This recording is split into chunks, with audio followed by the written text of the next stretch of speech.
Yes, because you at some stage you have to sit back on your heels, and at that point she will launch the Koji, I guess. Coming up next, the second of the bronze medal contest in the under 48 kilo category. Laura Martinez Abelenda of Spain goes up against Shafag Hamidova of Azerbaijan. It'll be Martinez Abelenda in the white judogi, Hamidova in blue. And there's a look at the road to the final. I think I'm going to save the naming of everyone until the end. The referee in the middle for this one is Hanna Safarikova of Czechia. I'm getting better at this. Yes. I'm not used to this, new as I am to the job, but I'll get it by the time we come to the final.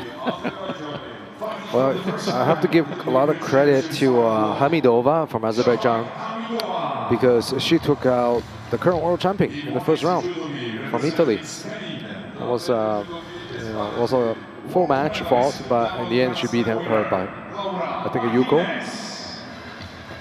Yes, it's not often you see the world champion with the red back patch disappearing down the tunnel after only one contest. Yeah, I think it just wasn't her day. She didn't look like she was getting her rhythm in. But here we are for the bronze medal, and this is between the Azeri and Spanish. And Abelenda in white. She's left-handed. This is a classic Kenkayutsu stance with Hamidova being right-handed.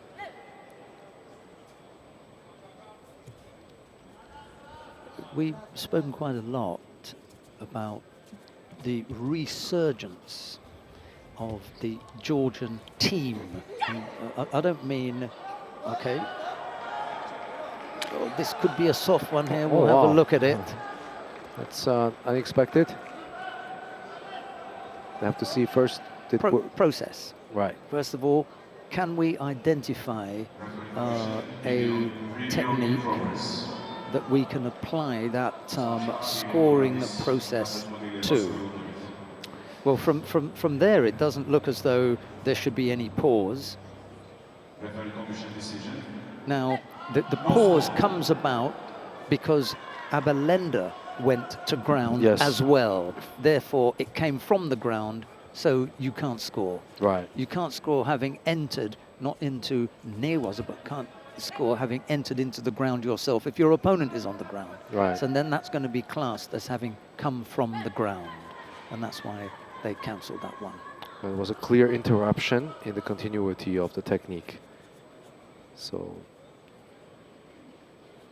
it would have been an easy pawn, but now there's more work to do. And Hamidova gets saved.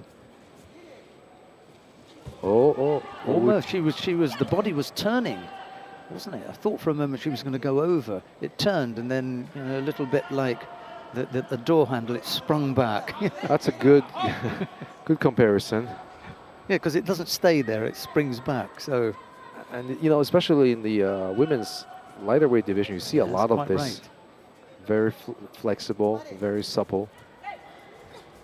I was just saying about how the resurgence of the Georgian team, men and women, as a collective, because the men had been strong in the team event, but now we're seeing the strength of the women adding to Georgia's ability to compete in a team event. And that's crucial to stay relevant. You need at least two. Koguchi Makikomi. Right off the grip, Abelenda took advantage and entered right away. 4 wins in a team event will win you the match. So because there are only 3 men, all 3 of your men would have to win, and 1 of the women, which may very well have been the case for the Georgians the last time round. But there are 2 others there. Right. So the sooner that you can get their level up to be really competitive, the better. We're talking about Ete Lipatiliani for sure, Mariam Chantaria, and possibly Sofo Somkishvili That's normally the women's team. They'll want to add 2 or 3 in each of those weights. They can't just rely on one. That's right. Sooner or later, they're going to move on. Oh, nice Uchimata counter to the hip throw attempt. Just going to have a look and see where that started and But, whether or not. Well, they're completely outside the competition area, so not going to count. Nevertheless, good was good timing, yeah, you know. yeah. Now out of bound again. It's not gonna happen. Nothing's gonna be scoreable. Minute and a half left to go. She's not out of it yet. Hamidova.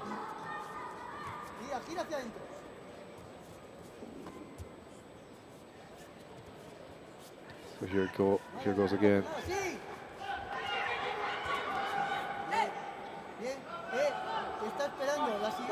So I like to see how active they are, really trying to put in good attacks and attack with counter attack.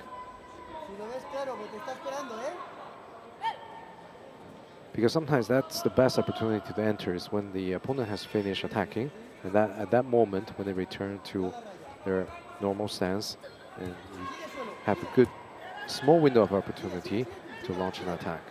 She's sharp on the entry into the Kansetsu waza, Hamidova. She likes that and is aware of the opportunities.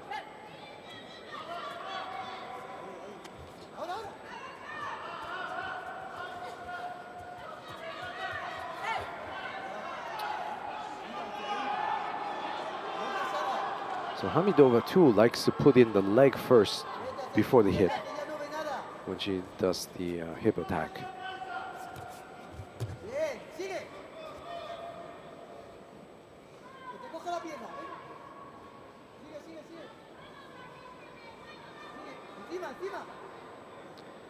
And now ABELENDA is trying to put pressure on her opponent, extract that leg.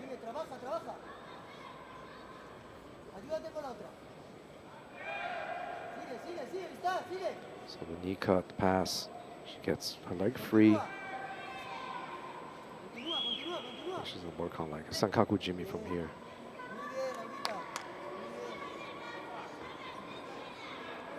And that would have been the perfect position for a reverse Sankaku Jimmy if she can get her opponent to stay up a little bit. At least in the turtle position.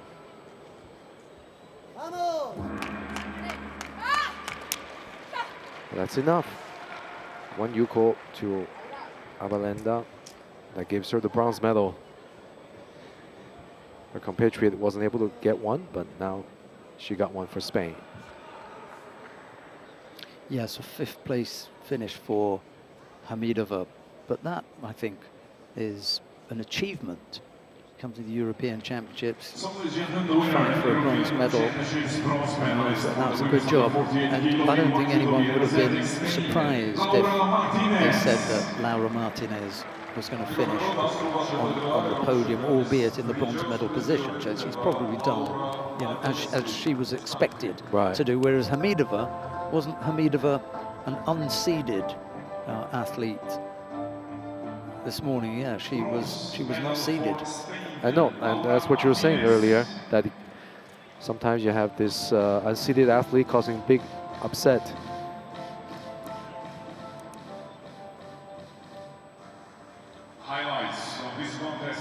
It was the little Koji that brought Hamidova down.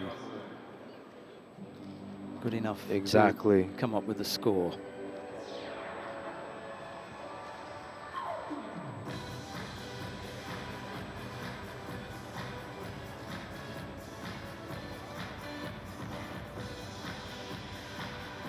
Wasn't a bad little contest. Well, it was very active and it showed some good judo.